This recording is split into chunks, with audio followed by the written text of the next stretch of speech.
वन्दितु सौसिद्धे ध्रुवमचलमणोहवं गतिं तत्ते वचामि समयपाहो मीमांसुदकेवली वणिजम्। सौवीं गाथा कर्ता कर्म भाव को समझाने के लिए और उसमें भी अकर्ता भाव को और गहराई से समझाने के लिए है। अभी तक हमें ये तो पता चल रहा था कि द्रव्य दृष्टि से, द्रव्य स्वभाव के दृष्टिकोण से एक द्रव्य दूसरे द्रव्य का कर्ता नहीं है, ये बात ख्याल में आ गई। कार्य में, कार्य जब होना होता है तो निमित्त होता है, लेकिन निमित्त कर्ता नहीं होता, ये बात भी समझ में आ गई। अब इसको थोड़ा और गहराई से समझाया और ये बताने की कोशिश की कि द्रव्य दृष्टि से तो आत्मा कुछ करता ही नहीं है, लेकिन पर्याय में भी निमित्त रूप से कर्तृत्व तो वहाँ पे माना नहीं गया। और इसी को हमने बार बार कहा, कारण कार्य व्यवस्था के रूप में निमित्त होना और निमित्त कर्ता हो, दो के बीच में अंतर हो गया। किसके बीच में? कारण कार्य व्यवस्था के रूप में वो सहज है और निमित्त को अपन ने लिया निमित्त कर्तृत्व। और इसको कल 4 भागों में डिवाइड करके बोला था दवा के दृष्टांत से, याद आ रहा है ना? कौन कौन से 4? पहले नंबर, मैं दवा लेने का करता हूँ। फिर दूसरे नंबर, मैं दवा नहीं लेने का करता हूँ। ये दोनों एक कर्तृत्व की, मैं दवा लेने का करता हूँ और मैं दवा नहीं लेने का करता हूँ, इन दोनों में स्वभाव की पकड़ नहीं, कार्य की पकड़ है, बराबर। इसलिए ज्ञानी दोनों, ज्ञानी ये कहता है, ये सोचता है कि देखो भाई, ये जीव का जैसा परिणमन हो रहा है, देह का जैसा परिणमन हो रहा है, और दवाओं का भी जैसा परिणमन हो रहा है वो हो रहा है। इस जीव की इस देह में रुकने की योग्यता है, देह की आयु कर्म के उदय प्रमाण चलने की योग्यता है, और उसमें जो कमी है उसको ठीक होने के रूप में निमित्त कारण के रूप में औषधि है। जैसे रूटीन जीवन जीने के लिए भोजन निमित्त कारण बनता है, लेकिन भोजन जीवन नहीं चलाता ना, बात आई कि नहीं ख्याल में? रूटीन जीवन जो भी जी रहा है उसमें निमित्त कारण कौन बन रहा? भोजन बन रहा। अब वो जिस पर्याय में हो वैसा भोजन, भोजन निमित्त कारण बोला। पशु पर्याय में रहे तो घास रूप भोजन, मांसाहारी की पर्याय में गए तो मांस रूप भोजन, उत्तर भारतीय हो गए तो रोटी रूप भोजन, दक्षिण भारतीय हो गए तो इडली डोसा रूप भोजन।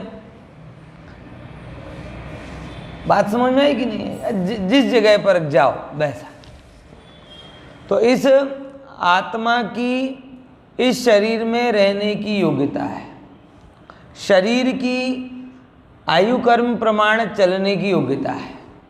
तो जैसे नित्य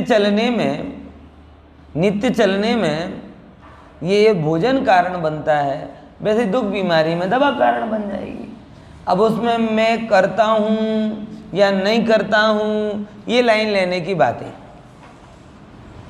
दोनों में पकड़, करने रूप पकड़ और नहीं करने रूप पकड़ में कार्य की सहजता का अभाव है, निमित्त का जोर।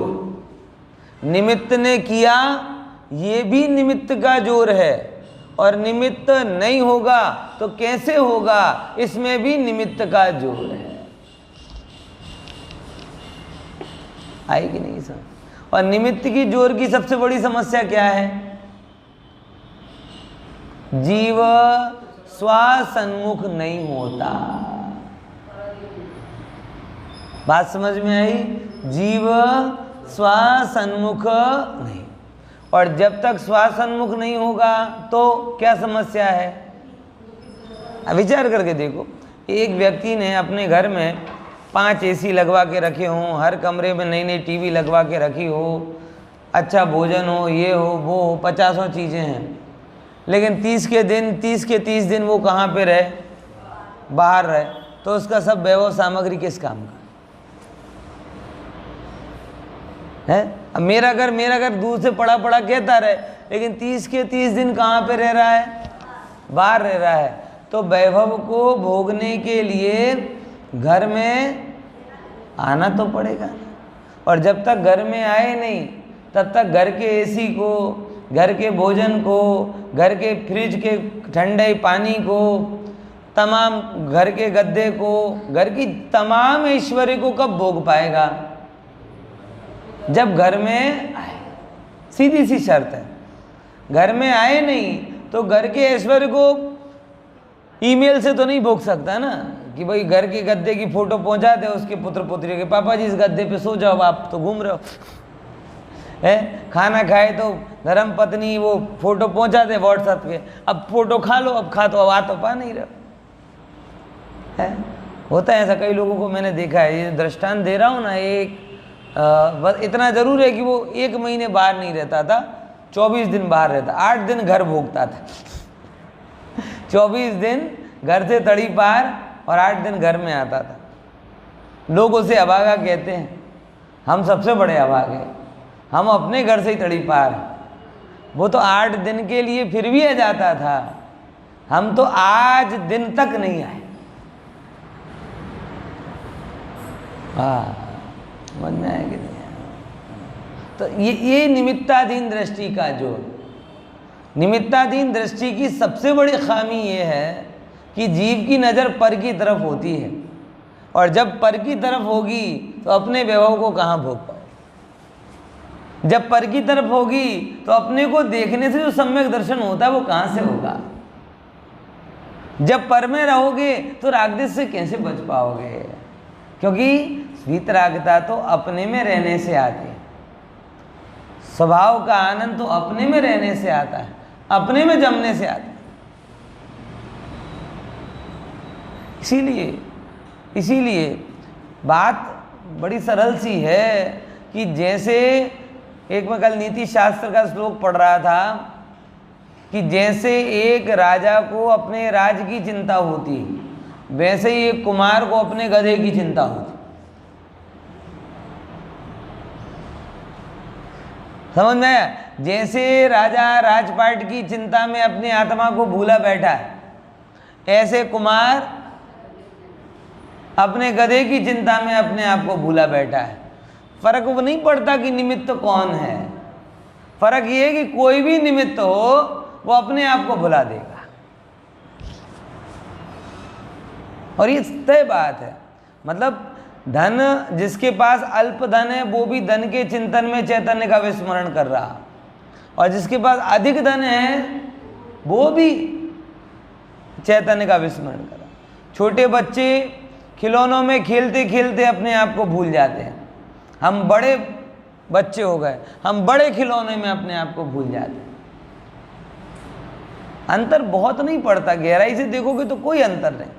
जैसे छोटे बच्चे से पूछा जाए कि जीवन कैसा होना चाहिए, तो बोले बस ना स्कूल जाना, ना पढ़ना, बस दिन भर मैं रहूं, मेरे दोस्त रहें और खेलता रहूं।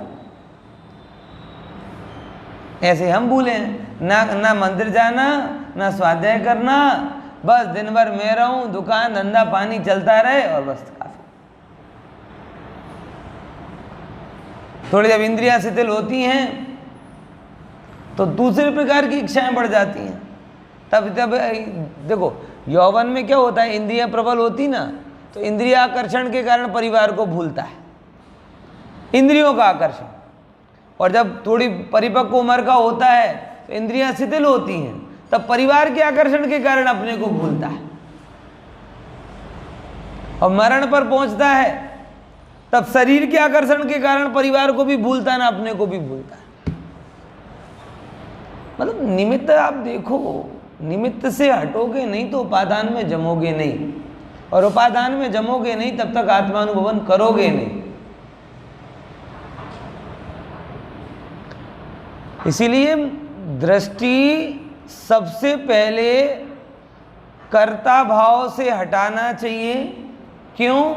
क्योंकि कर्ता भाव वाला जीव हमेशा हमेशा पर को देखता है, स्वासन्मुखता को भोगता नहीं। और जब तक स्वासन्मुखता को नहीं भोगेगा तब तक स्वानुभव कैसे पाएगा? इसीलिए गाथा है, बड़ी गजब गाथा है, स्वर्ण अक्षरों में लिखी हुई गाथा है। जो मैंने पहले भी बताया, जो भी ग्रीन कलर से लिखी हुई गाथा है ना, पहले समय सार में वो स्वर्ण से लिखी गई थी, और परमागम मंदिर में आज भी वो स्वर्ण से लिखी हुई हैं। और स्वर्ण से लिखने के कारण वो कीमती हो गई ऐसा नहीं है, स्वर्ण उनके आगे कुछ नहीं है। बात समझ में आया? तो दवा लेने और नहीं लेने दोनों में दृष्टि किस पर है? दवा पर है। मैं लूंगा तो ठीक हो जाऊंगा, नहीं लूंगा तो नहीं। मतलब जोर किसका आया? दवा पर। ये यहां छुड़ाया जा रहा है। और रिवर्स भी लिया, रिवर्स भी लिया। कैसा? हाँ, कि लेने से ठीक हो जाए ऐसा भी नहीं है, नहीं लेने से ठीक नहीं हो ऐसा भी नहीं। तो सहज क्या है? बोले भाई शरीर को चलना होता है तो ये दवा निमित्त बनती है ऐसा जरूरी नहीं, कोई भी दवा निमित्त बन जाती। मतलब एक बहुत बड़ी बात है जो अपने को समय बार बार कह चुका हूँ कि हम ओरिजिनल कारण नहीं पकड़ पा रहे, ओरिजिनल कारण नहीं पकड़ पा रहे। हमें लगता है ये कोई वस्तु है जो हमारे शरीर के रोग को दूर करती है। नहीं भाई साहब, कोई वस्तु तुम्हारे शरीर के रोग को दूर नहीं करती। तुम्हारे शरीर के रोग को दूर होने रूप परिणति जब प्रकट होनी होती है तब होती है। तदनुसार तुम्हारे पुण्य कर्म का उदय निमित्त होता है, और तदनुसार नौ कर्म के रूप में जो कुछ भी हो वो निमित्त बन जाता है।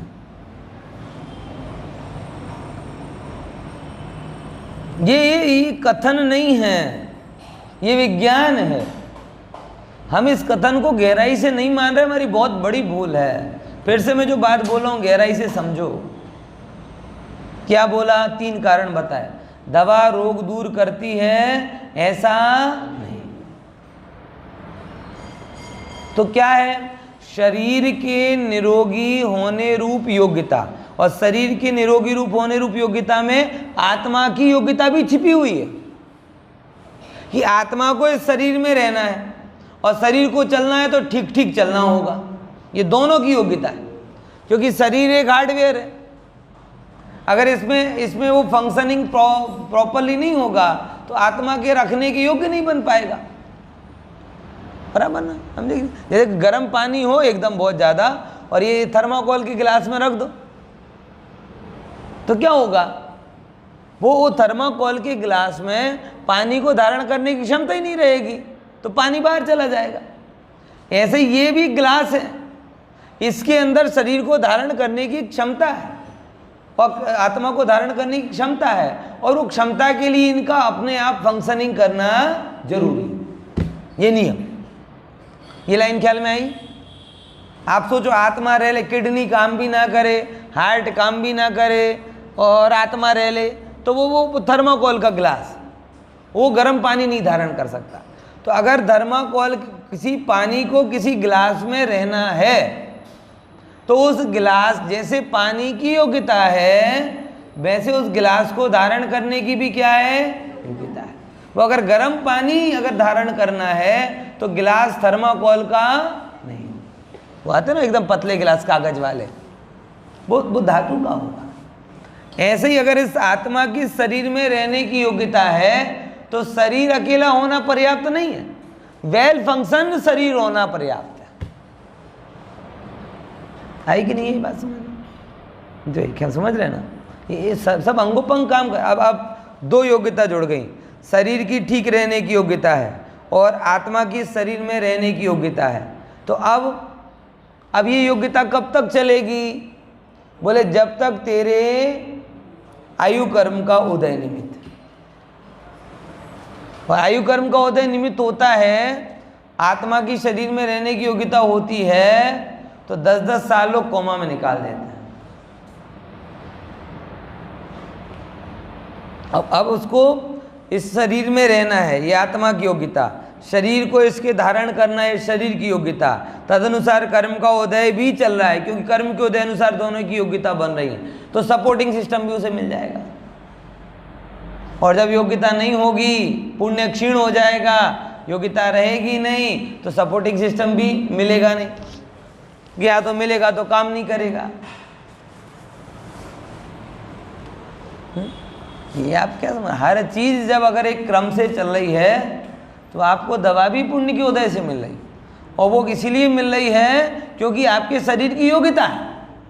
और वो शरीर की योग्यता नहीं है, आत्मा की भी योग्यता है। कई लोग इस बात को नहीं समझते, वो ये समझते हैं योग्यता का मतलब ऐसा होता है, योग्यता है तो चलेगा। अरे योग्यता है इसका मतलब ये होता है जैसा चलना है वैसा चलेगा। जैसे प्रति समय चलने के लिए श्वास रूप निमित्त की जरूरत होती है, प्रतिदिन चलने के लिए भोजन रूप निमित्त की जरूरत होती है, वैसे ही दुख बीमारी के बाद में भी चलने के लिए औषध रूप निमित्त होता है। लेकिन अब रिवर्स लगाओ, जैसे योग्यता पूरी होती है तो पूरे वातावरण में ऑक्सीजन भरी है, लेकिन एक श्वास नहीं आती। योग्यता पूरी हो जाती है तो सुबह शाम खाने का मन भी नहीं होता, और खाओ तो लगता नहीं है। बराबर, योग्यता पूरी हो जाती है तो जो दवा 50 लोगों को ठीक कर रही है, आपके ऊपर फेल हो जाती है।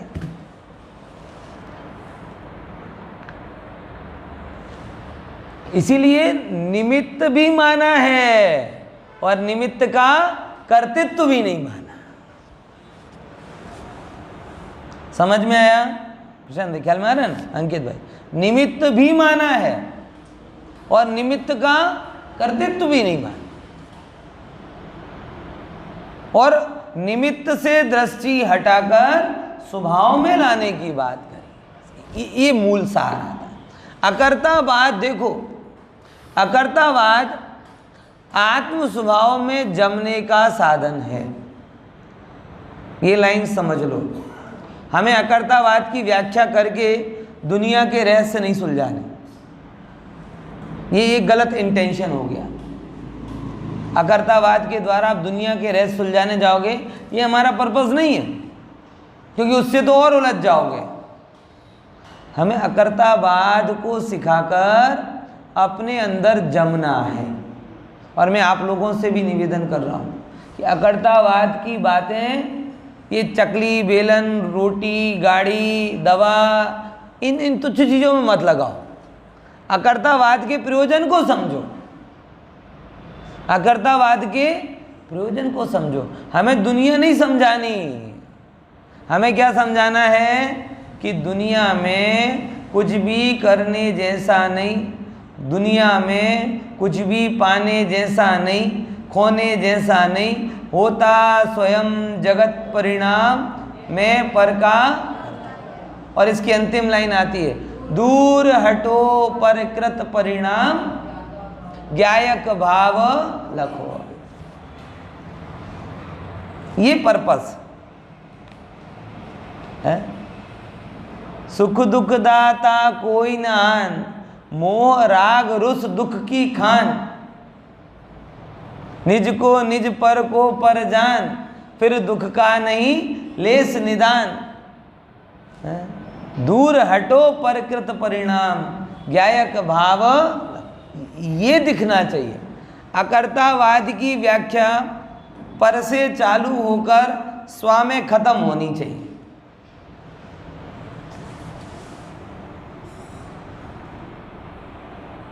आई कि नहीं ये बात ख्याल में? अगर पूरी अकर्तावाद की व्याख्या करी और रसोई में ही उलझे रहे, रोटी बना रहे और चिंता रहे, मैं रोटी नहीं बनाती, मैं रोटी नहीं बनाती, मैं दुकान, अरे तुम लगे तो उसमें ही हो ना, रोटी में, दुकान में, दवा में, भोजन में, ये तो सब दृष्टांत थे। मूल बात क्या करनी थी? पर से हटकर अपने में जमना। मुझे आज मुमुक्षु में यही सबसे बड़ी कमी दिखती है।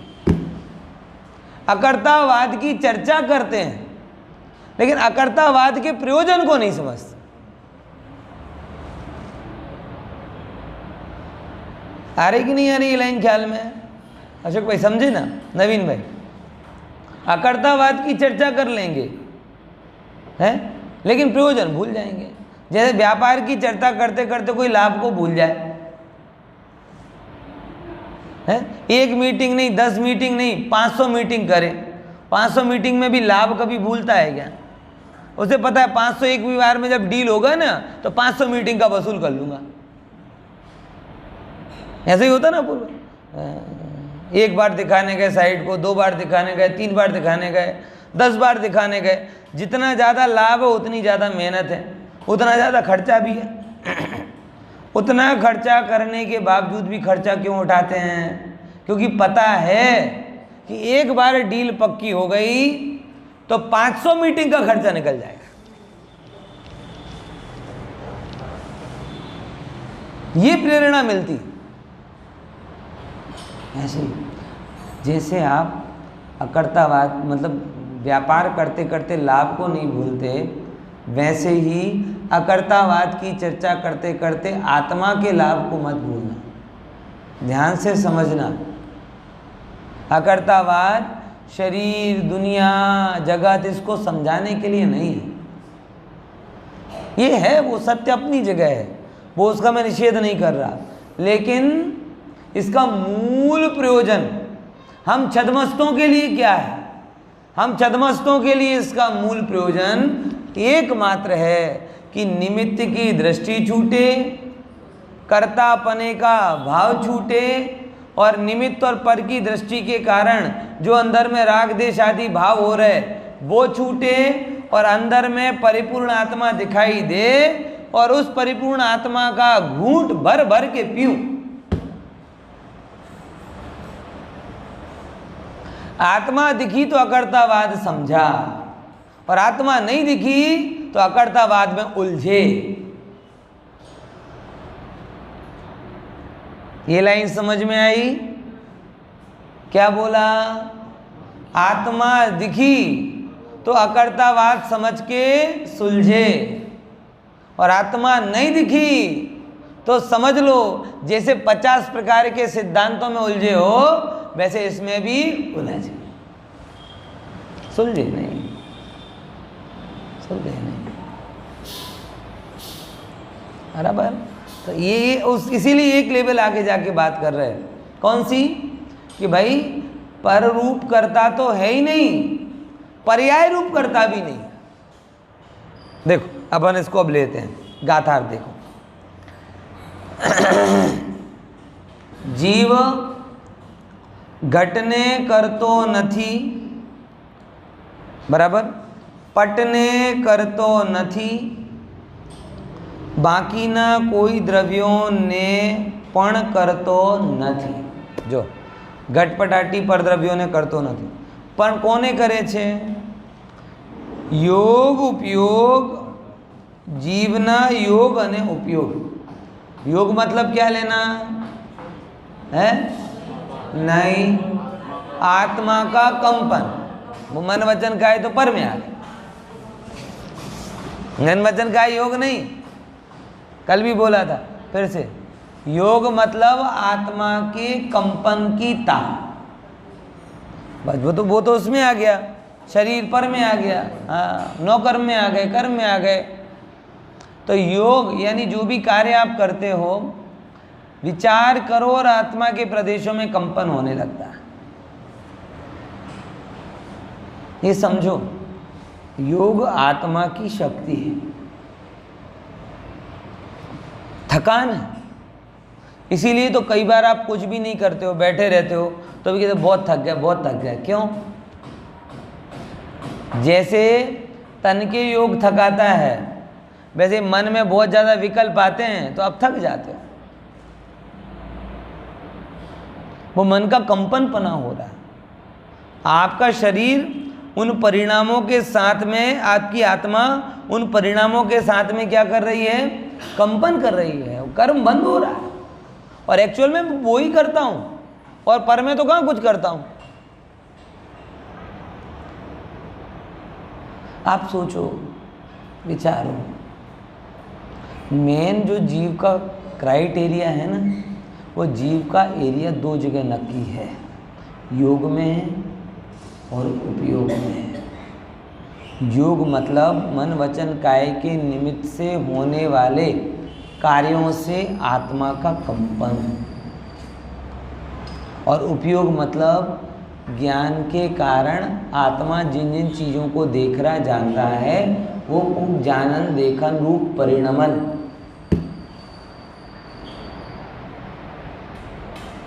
आएगी नहीं ये बात समझ में? तो आत्मा किसका करता है? बोले इसका। मैं खरेखर देखा जाए तो रोटी बनाने का करता नहीं, दुकान चलाने का करता नहीं, प्रवचन करने का करता नहीं।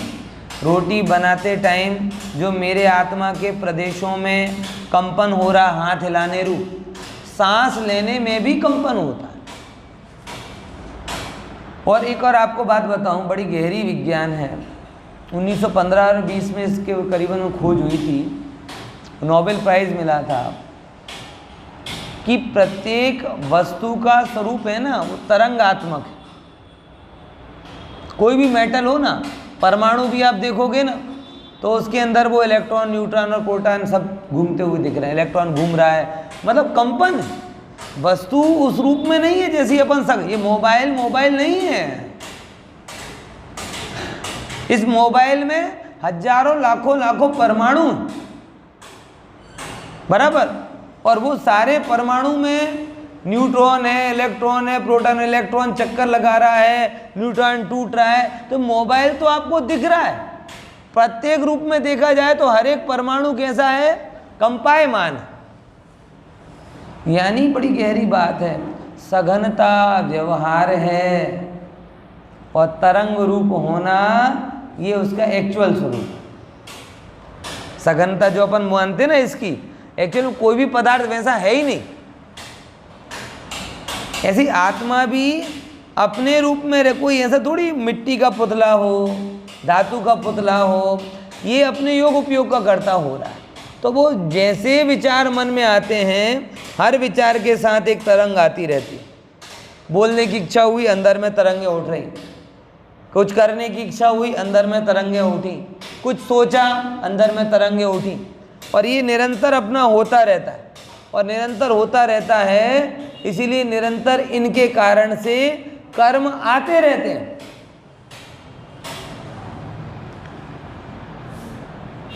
आते रहते हैं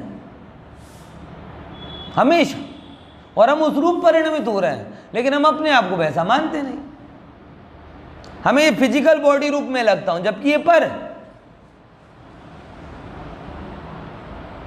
बात को समझो, मैं फिजिकल बॉडी रूप नहीं हूं क्योंकि ये पर है। अपन कहते ना, मैं कहां जहां मेरा उपयोग। फर्क ये नहीं पड़ता कि आप प्रवचन सुन रहे हो फिजिकल बॉडी के रूप में, लेकिन आपका उपयोग तो कभी कहां घूम रहा है। कब से देख रहा हूं, बहुत सारे लोगों का उपयोग यहां है ही नहीं।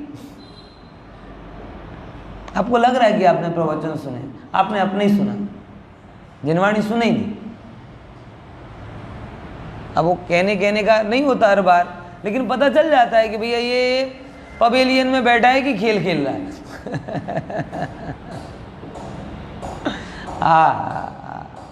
इसीलिए चीज को गहराई से समझो।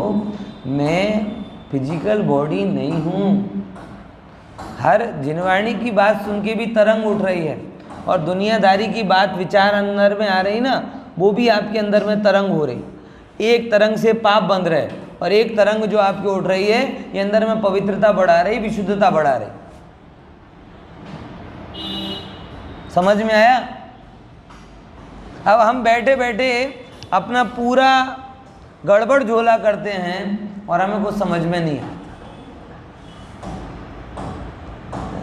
पूर्वाग्रहों से भरे हुए व्यक्ति से और अपेक्षा भी नहीं रखी जा सकती। जिनवाणी इष्ट लगे, आत्मा इष्ट लगे, तो ये बात ख्याल में आए, वरना तो जो चल रहा है सो चल रहा है ना। तो देखो, योग और उपयोग। तो मैं कहाँ हूँ? बोले मैं बाहर में हूँ ही नहीं। बाहर के जो विचार मन में आ रहे हैं उनसे मेरी तरंगें हो रही और उनको करने में मेरे ज्ञान और दर्शन का परिणमन हो रहा। जान रहे हो जैसा फिजिकल बॉडी नहीं, जो गाथा जान रहे हो तो तुम हो, उसके बारे में विचार कर रहे हो तो तुम समय सार में हो, बाकी समय सार सामने से समय सार नहीं हो। हाँ, समझ में आया? अरे तो योग અને उपयोग घटादीने उत्पन्न करनारा निमित्त छे। तो घट को कौन उत्पन्न करता है? निमित्त भी कौन बनता है? ये शरीर निमित्त नहीं बनता, क्योंकि जो मैं हूं ही नहीं तो उसका मैं निमित्त कैसे बनूंगा? तो इस शरीर का क्या परिणमन हुआ कि अंदर में उपयोग में ऐसा आया कि मुझे घट बनाना है, उपयोग। और जैसे ही मन में विचार आया तो आत्मा के प्रदेशों का कंपन हुआ और तदनुसार वो चाक को घुमाने रूप क्रिया हुई, तदनुसार माटी को आकार देने रूप क्रिया हुई, तदनुसार जो तमाम काम किए वो हुआ। तो मैं करता किसका रहा? मिट्टी का भी नहीं रहा, मैं करता अपने हाथ का भी नहीं रहा, मैं किसका करता रहा? अपने उपयोग का, कि मुझे ऐसा विचार आया मैं उसका करता। और मेरा वो विचार से जो उपयोग हुआ और उपयोग के अनुसार मन वचन काया का कंपन हुआ और उस कंपन के निमित्त से इनकी क्रिया हुई, उसका मैं निमित्त। मेरा, फिर से समझना, मेरे अंदर में विचार आया, कंपन हुआ, ठीक है ना? विचार आया, कंपन हुआ, और वो कंपन से क्या निमित्त बने? मन वचन काय की क्रिया। कंपन मन वचन काय की क्रिया में निमित्त, और मन वचन काय की क्रिया वो घटपट आदि कार्यों में निमित्त। आई कि नहीं ये बात समझ में? फिर से क्या बोला? मुझे क्या हुआ? उपयोग हुआ, कि भाई विचार आया मन में, बराबर, कि मैं ये करूं। जैसे आप लोगों को आता है, सबको आता है, दुकान में जाने का विचार आया, रसोई बनाने का विचार आया, तीर्थ यात्रा का विचार आया, व्हाटएवर जो भी। जैसे ही विचार आता है तब क्या होता है? अंदर में कंपन हो। ये मेरे अंदर हो रहा है कंपन। अब इस कंपन का निमित्त होकर क्या करेंगी? मन वचन काय की क्रिया होगी। मुझे बोलने का विचार आ रहा है, वचन रूप क्रिया हो रही, बराबर। चलने का विचार आ, चलने रूप क्रिया हो रही। सोचने रूप विचार आ रहा है कि मैं अभी गाथा पूछूं कि कल क्या पढ़ा था, तो आपको क्या विचार आया? सोचने रूप की, क्या क्या पढ़ा था कल विचार, तो वो अंदर में मन रूप क्रिया चलेगी। आई कि नहीं ये बात समझ में? तो मेरे अंदर में हुआ उपयोग और योग का परिणमन। उस उपयोग और योग के परिणमन के कारण क्या बाहर में परिणमन हुआ? मन वचन काय का परिणमन। और वो मन वचन काय का परिणमन सबका अलग अलग दिखाई देता है। मेरा उपयोग मन वचन काय में निमित्त, और मन वचन काय बाहर की क्रिया में निमित्त। और जैसे उपयोग परिणमित रूप में करता, वैसे ही घट रूप परिणमित माटी करता। जैसे मेरे उपयोग रूप परिणमित में मैं करता और मन वचन काय की क्रिया निमित्त, वैसे माटी रूप परिणमित होने वाली, घट रूप परिणमित होने वाली माटी वो करता, और मेरा मन वचन काय, कुम्हार का मन वचन काय, चाक, दंड, गधा, दुनिया भर की दे, वो सब क्या निमित्त। बैठ रही कि नहीं बैठ रही बात है? अंकित भाई समझ में आया? दुकान में घटित करोगे है? बोलो मनीष भाई। वो विचार आया पूरी, तो विचार से कैसे काम होता है? विचार मात्र से काम होता है क्या? विचार के बाद में फिर क्या होता है? अपने उपयोगों का, तो कंपन से फिर क्या होगा? उसकी प्रेरणा से चलने रूप क्रिया, दुकान खोलने रूप क्रिया, धंधा बढ़ाने रूप क्रिया ये हो रही। किसके निमित्त से? मेरे। अब दुकान खोली, अब दुकान खुली, उसके निमित्त से दूसरे लोग आ गए, वो चीजें ले रहे हैं, दे रहे हैं, लाभ हो रहा है, ये बाहर का। आपकी दुकान के निमित्त से उसको मिल रहा है, लेकिन फिर से हम उसके निमित्त उपादान लगेंगे। कि ग्राहक को मुझे वस्तु, जैसे व्यापारी को देने रूप विकल्प हुआ, वैसे ग्राहक को कैसा विकल्प होता है? लेने रूप विकल्प होता है। अब लेने रूप विकल्प, जैसे आपको बेचने रूप विकल्प होता है तो तरंगे उठती हैं, उसको लेने रूप विकल्प हुआ तो तरंगे उठी। जैसे आप बेचने रूप विकल्प के कारण दुकान में गए, वो लेने रूप विकल्प के कारण दुकान में गया। जैसे आपकी योग्यता होती, पुण्य का उदय होता है तो वस्तु लाके रखते और वो उसे अच्छी लगती है, वैसे उसकी योग्यता होती है, उसका उदय होता है तो उसे वस्तु मिल जाती है, वो आपको उचित दाम दे देता है। अब फिर वहाँ पे आपको दाम लेने की इच्छा है, उससे विकल्प, फिर उसके अनुसार मन वचन का, कैसे दाम ज़्यादा लूँ, ये मन वचन कार्य का परिणमन, फिर उसके अनुसार पुण्य पाप का परिणमन, फिर उसके अनुसार वस्तु का परिणमन। अब देखो तो कितना जुड़ा हुआ है। आप तो चले जाते और आ जाते हैं, एक पैसा भी मिलता है ना तो उसमें कितने परिणमन एक साथ जुड़े हुए।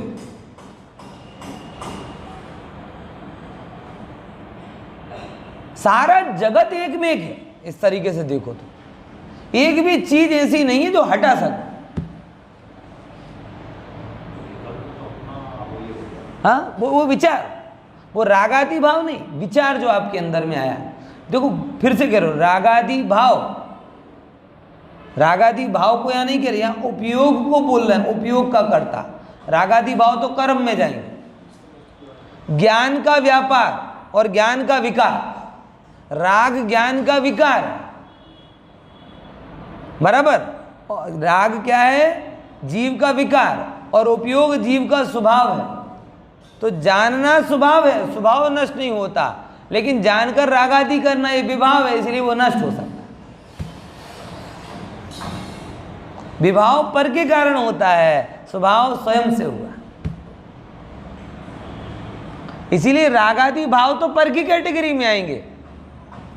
अब दिक्कत यह है कि अनादि से हमने उपयोग और राग का एक कंबाइंड परिणमन देखा है।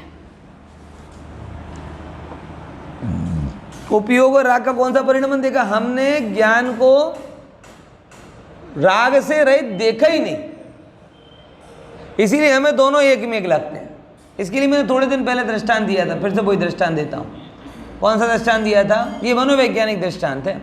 एक कुत्ते को रखा, बराबर, जैसे बोले सादृश्यता की थ्योरी।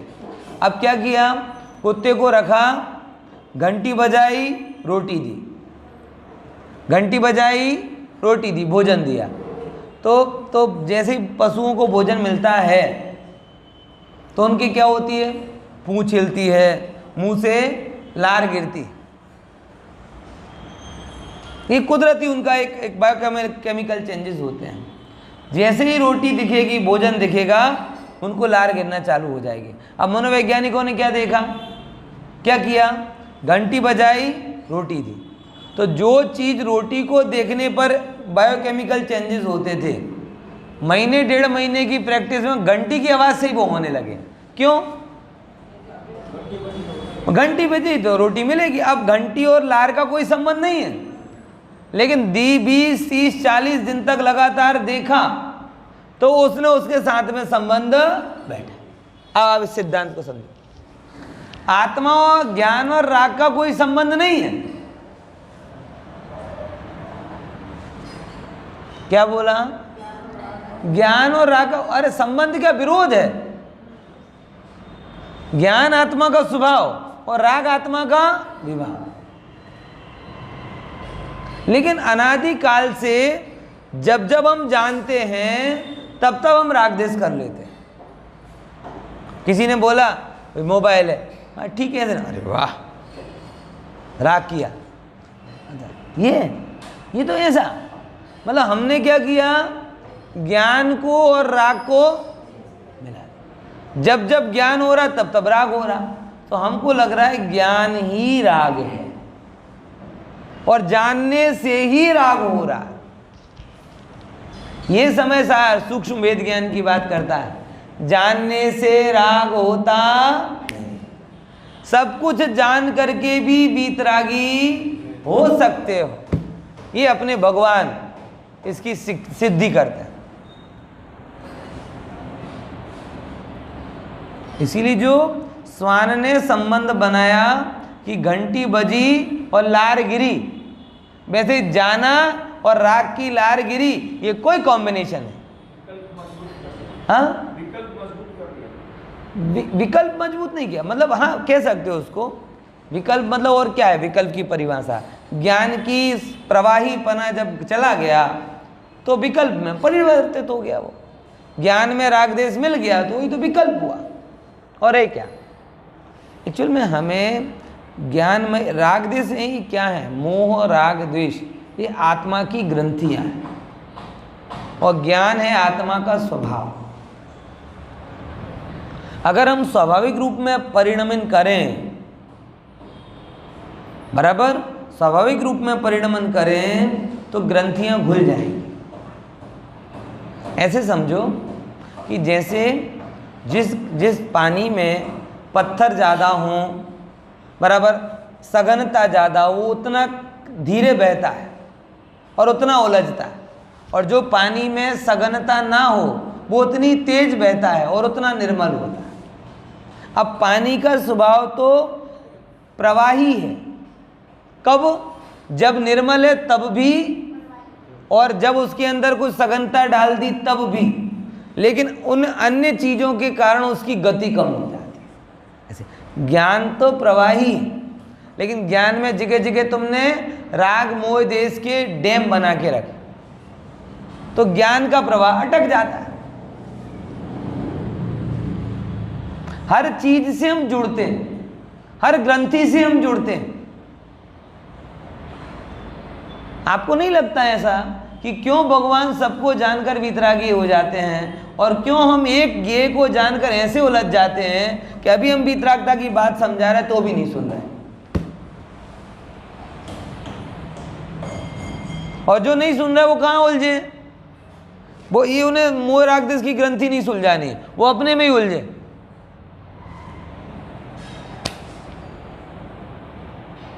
ज्ञान को ज्ञान रहने दो।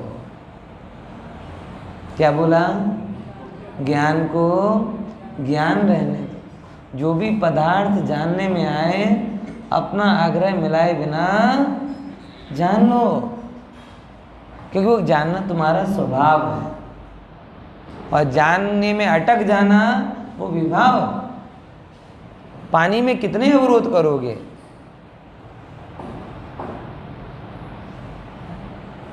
अच्छा बुरा, मान अपमान है, पुरानी ग्रंथियाँ, नए विचार है, राग द्वेष की बातें, विडंबना की बातें। अरे मैं तो सबका ज्ञाता, मैं सबका ज्ञाता, और मैं ऐसा ज्ञाता हूँ कि 3 लोग को जान लूँ तो भी मेरे अंदर में कमी नहीं आए, और 3 लोग के जान करके भी अंश मात्र भी राग रूप ना परिणमित हूँ, ऐसी शक्ति वाला हूँ।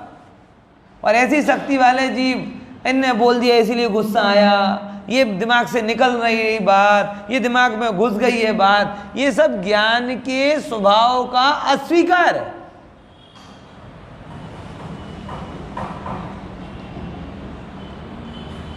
समझ में आया? इसीलिए कोई बात तुम्हारे अंदर में घुसी नहीं है, घुस सकती नहीं है, निकालने की जरूरत ही नहीं है, क्योंकि हमने उसको पकड़ा है। स्वभाव से देखा जाए तो हम मुक्त मुक्त मुक्त मुक्त ही, कोई ग्रंथि हमें बांध नहीं सकती, कोई संयोग हमें बांध सकता नहीं है, क्योंकि हमारा स्वभाव मुक्त है।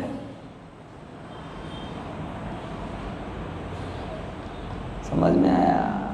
ये आत्मबल क्षीण करने वाली बात है। इससे बंधे, उससे बंधे, इस कारण से नहीं हो पा, कोई कारण नहीं है भैया हमें आत्मानुभवन से रोकने का, क्योंकि एक ज्ञान पर्याप्त है और वो ज्ञान कभी बिगड़ता ही नहीं।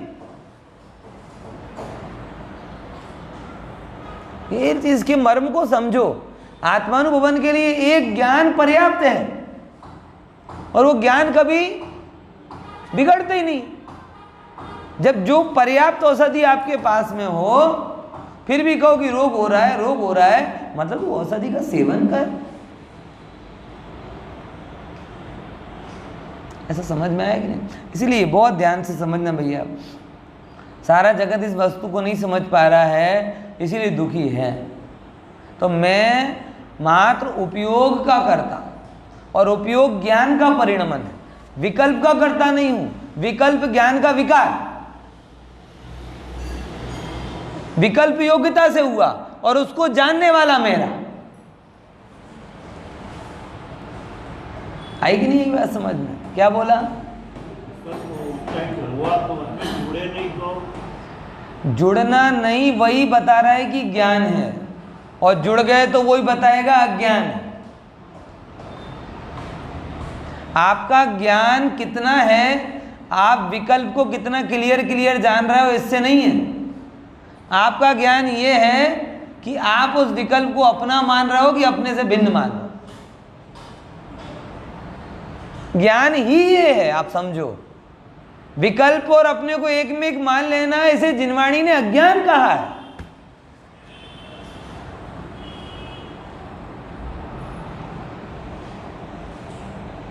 आत्मज्ञान ही ज्ञान है शेष। और आत्मा को जानना मतलब क्या?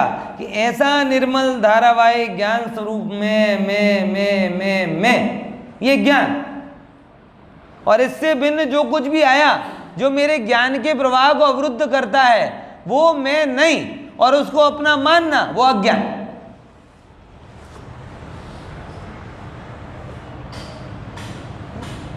तो जुड़ान ही अज्ञान है।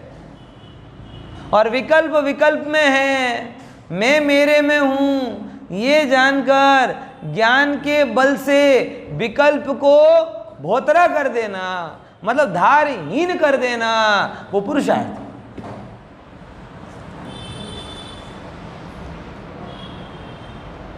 ए जी, ऐसा पुरुषार्थ कर।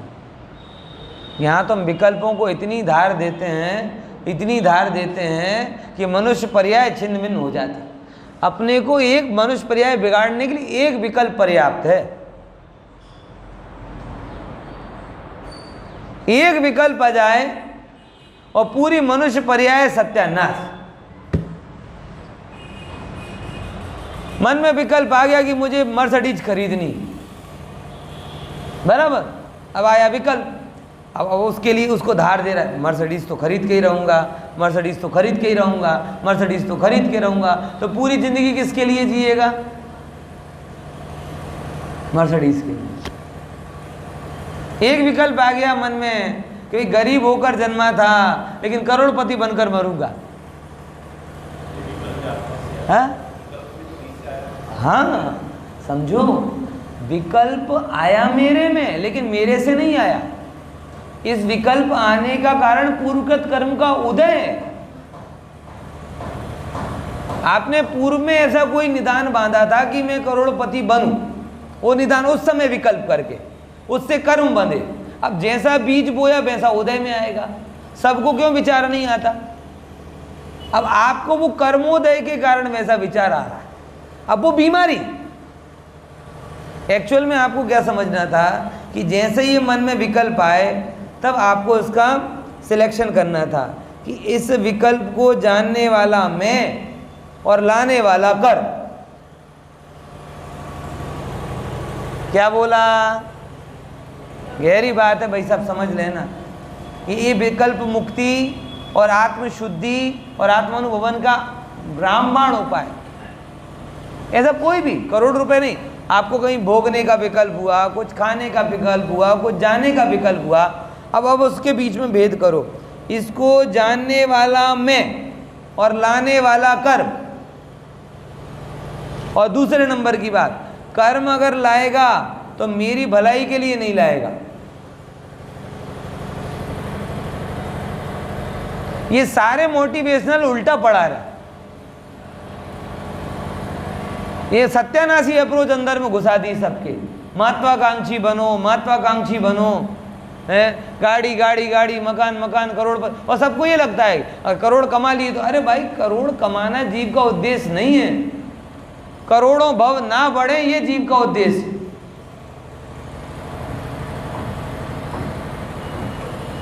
बहुत चक्र रुके ये जीव का उद्देश्य है। और ये जो अंदर में जो हाहाकार मचा है, ये हाहाकार पूर्व के उदय के कारण मचा। और अब इसको खत्म करना है तो ये होने वाला मैं आ रहा है मेरे में, तो मैं जानने वाला और लाने वाला मैं नहीं। लाने वाला कौन? कर्म का उदय। और कर्म का उदय मेरे भले के लिए नहीं ला रहा, किसके लिए ला रहा है? तो भला किससे होगा? मैं ज्ञानमयी हूं, मैं ज्ञानमयी हूं, मैं ज्ञानमयी हूं, ये विचार करेगा तो विकल्प धारहीन हो जाएगा। विकल्प धारहीन होगा तो कंपन नहीं होगा, कंपन नहीं होगा तो मन वचन काया का प्रवर्तन नहीं होगा, प्रवर्तन नहीं होगा तो नए कर्म नहीं बनेंगे, नए कर्म नहीं बनेंगे तो पुनः विकल्प मंद आएंगे, फिर में ऐसे करते करते संसार का अभाव होगा। विचार ना।